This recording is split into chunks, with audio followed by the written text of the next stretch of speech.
So, Leaf fans, before we start talking about this game, the victory over the New York Islanders 5-4 in Brooklyn, the Leafs, yesterday with a Florida Panthers overtime loss to the Ottawa Senators, and that means the Leafs have clinched their playoff spot. That is the X that marks the spot in the 2018 NHL playoffs.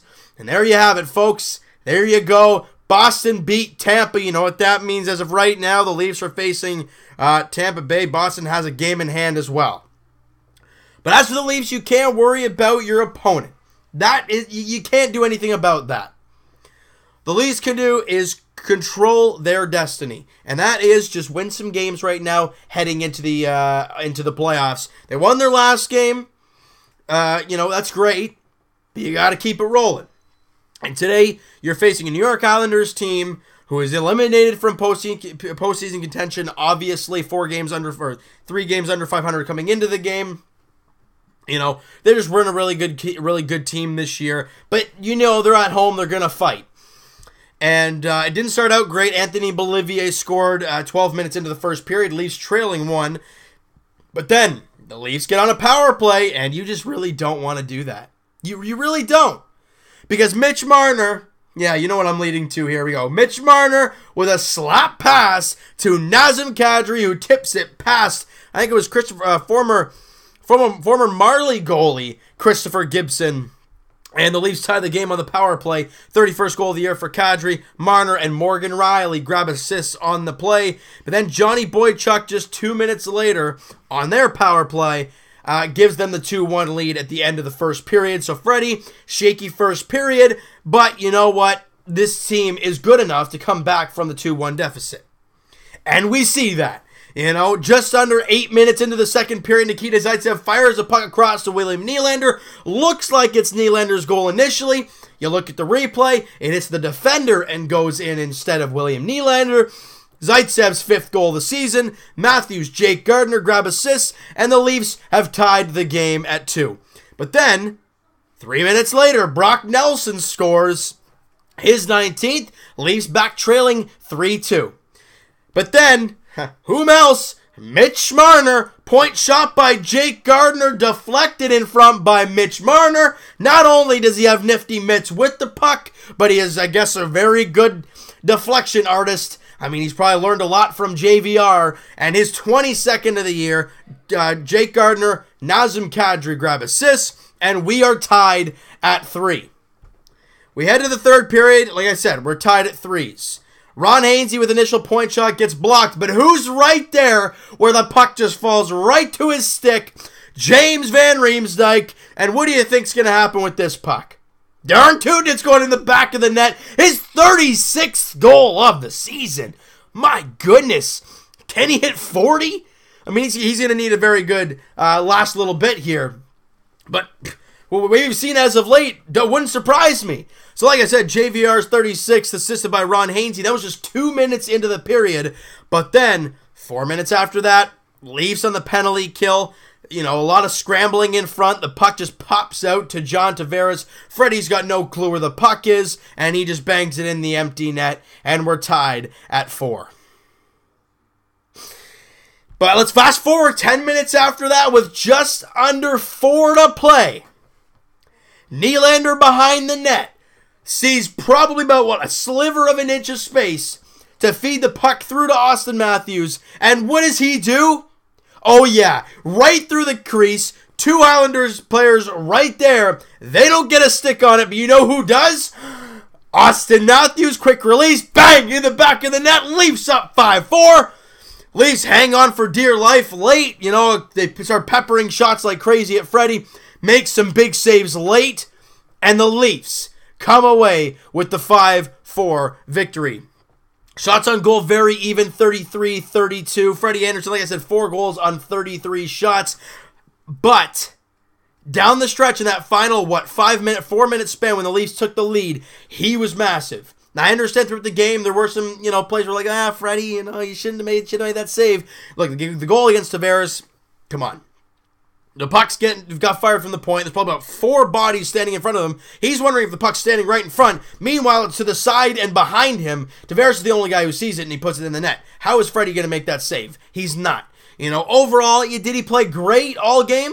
Maybe not, but he made the big saves late when you needed him to, and the team won the game. That's really all that matters. And something crazy I want to talk about, guys. Mitch Marner, with these 2 points today, he now has 69 points on the year.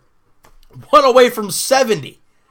That'd be huge to see him do that. Austin Matthews +2 in the game, +23 on the year. And for goodness sakes, Austin Matthews in 58 games has 56 points, 31 goals, 25 assists. And this guy's been injured for, 20 games or something like that throughout the entire season. And Nazem Kadri at the 2 point, he's got 54 himself. After that huge lull that he had kind of midway through the year, he started great and he's ending great. What a great job there by him. And Jake Gardiner, guys, with 2 assists. He is 2 assists away from 50 points. And Morgan Riley, I know how to assist today. I'm just checking him out real quick. He now has 50 points as a The Leafs have a 50-point defenseman in Morgan Riley. Now, you can argue about his defensive prowess all you darn well want. But today, he's only a -1 on the season. He's been a very good plus player as of late. You go back to the Nashville game, +2. Detroit, +1. Buffalo in the loss, +1. Florida, +2. And then today, a +1. He's only a -1 on the year. Compared to his previous years, great job for Morgan Riley. And great to see Nikita Zaitsev, as greasy as it was, very happy to see him get on the board, his 13th point on the year. But he has missed a ton of time this year. And as for the Leafs, they've won 2 straight, 47 wins, and they become the 4th Leaf team in franchise history to crack that 100-point mark. I know it doesn't sound all that great, but they've done it, and I think they're 2 points off the franchise record of 103 points. And look, with the Leafs still having, how many games do they have? 4 games left? 4 games remaining. You need 2 points to tie, 3 points to get the record for most points in a Leafs season. Hey, they can do it. We just got to look at their schedule down the stretch and kind of see what we can do. But tomorrow, I think, is going to be a real test for this team for a few reasons. Number one, you're on a back-to-back. You're on the second half of a back-to-back. You played a really hard game today on the road, and you got to come back home. McElhinney will be in net, but that's not saying anything against McElhinney. He's been terrific this year. 10 wins for Curtis McElhinney. You don't hear me complaining about that. He's been terrific. But you're facing the Winnipeg Jets, and Connor Hellebuck obviously is having a terrific year. Winnipeg does not play today, so they're rested. Did they play? Yeah, they lost to Chicago 6-2 on Thursday, so they're going to want some redemption and get back in the win column. It's going to be one heck of a game tomorrow night, 7 o'clock, puck drop at the Air Canada Centre, as the Leafs look to tie the franchise record for 103 points in the regular season. That'd be terrific. Also, now that we only have 4 games left, I'm probably going to say this in every single video the rest of the way. Leaf fans, Maple Leaf Square for the playoffs. Now, we'll break this down as we get closer and which games we'll be going to as we get schedules out and all that. But I am totally down and totally excited to get down to the Maple Leaf Square and cheer on our buds in the playoffs. If you guys want to do that, you guys want to meet up down there, please let me know in the comments. Follow the Twitter down below, and please DM me on Twitter if you guys eventually do want to meet up in the Maple Leaf Square, because that's the most direct route of getting in contact with me. So I will keep you guys posted on that, all that kind of stuff as we get once we figure out who we're playing in the playoffs and when. We'll figure out which games I'm going to be going down to and that kind of stuff. All right. So you know what, guys, that is going to do it for this one. You guys enjoyed this video and you guys enjoyed this game, hit that like button. I do appreciate that. Hit the subscribe button if you guys have not already. Comment down below what you guys think of this game. Who's your player of the game? Would you give it to Mitch Marner? Would you give it to Austin Matthews? Would you give it to Freddie for his late game saves? I want to hear what you guys have to say, and we'll talk to you guys Tuesday, podcast edition. Link is in the description for the podcast channel and the podcast on iTunes itself in the description below, guys. Please go to check that out. Evan and I will be doing another episode on Tuesday.